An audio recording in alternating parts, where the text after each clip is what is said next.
Okay, for more on this, let's welcome in Texas Congressman Tony Gonzales, member of the House Appropriations Committee. Congressman, welcome to the show. Thank you for coming on tonight. And we're going to jump right in. Let me just ask you, how do you square what the White House says about jobs and inflation right now with what the economist from Moody's is predicting for next year? Yeah, it doesn't match up. And, the reality is they caused this inflation to occur. And all they've done is add more fuel to the fire. The Inflation Reduction Act did anything but reduce inflation.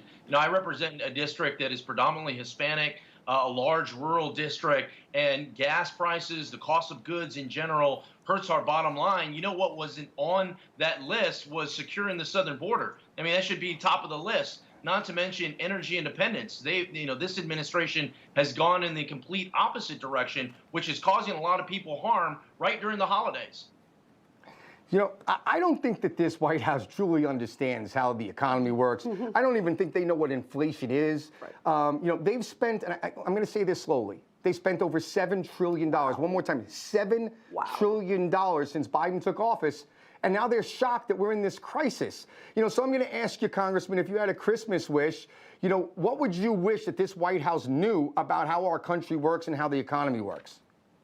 Yeah, I wish the White House would stop with the spending. And, a couple of things that the new House Republicans having the majority is going to do. I remind people that the power of the purse resides in the House. So, it's time for Republicans to go on the offensive. It's time for us to cut the spending. It's time for us to have a government that is accountable to the people, instead of this, outrageous spending, these giveaways. There is nothing free about free college. Someone has to pay for that. Sadly, you're seeing blue-collar America having to pay for these giveaways. It has to stop, and I'm excited, it's going to stop with the House taking back the majority. That's right. Early January can't come fast enough for many Americans. Congressman, I want to ask you, because you brought up the southern border. The American Civil Liberties Union is urging the Biden administration to shut down nearly all illegal detention centers, they say, for illegal aliens. Of course, it's not necessarily illegal to others. The plan would free 30,000 detainees into American cities and towns. And what's worse, nearly 9,000 of those detainees are convicted criminals or have pending criminal charges against them. DHS Secretary Alejandro Mayorkas has already suggested that the administration is working on ending this program. You almost can't make this up, Congressman. When I saw this, I thought, wait a minute, these are people that actually have convicted crimes, and we're saying let them out. What is your reaction to this? Yeah, change is coming, and we have to hold this administration accountable.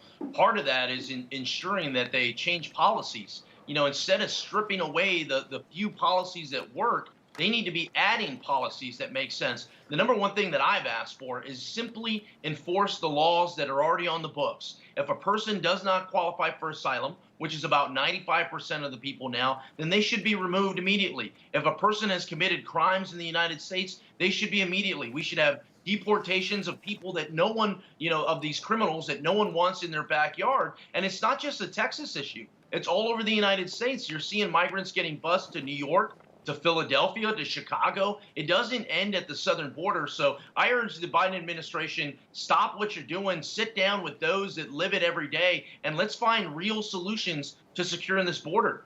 When you say real solutions, Congressman, you're 100% right. I don't think Mayorkas lives in the real world, but that's why Leader McCarthy's been calling on him to step down or face a possible impeachment inquiry from the House Republicans next year. But Mayorkas repeatedly, he's been saying he's not planning to step down. He's not planning to resign. Do you think Mayorkas should resign? And if you do, tell me, how do you think this is going to play out with the new Congress when they reconvene in January?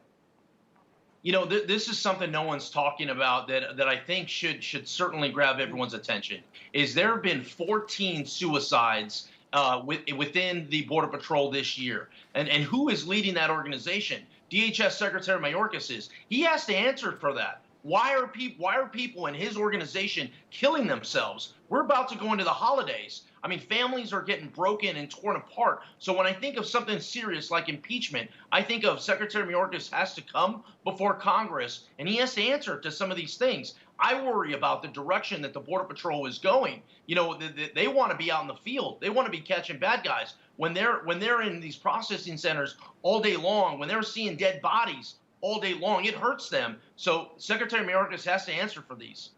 Yeah, and it sounds like he will have to answer soon because, of course, the Republicans take over very soon. Yes, and I can't wait to hear some of the answers coming from him and others in DHS as to why this has just been incredible, the numbers that we've seen. Congressman, thank you very much. Great to have you with me. And Michael, we appreciate it.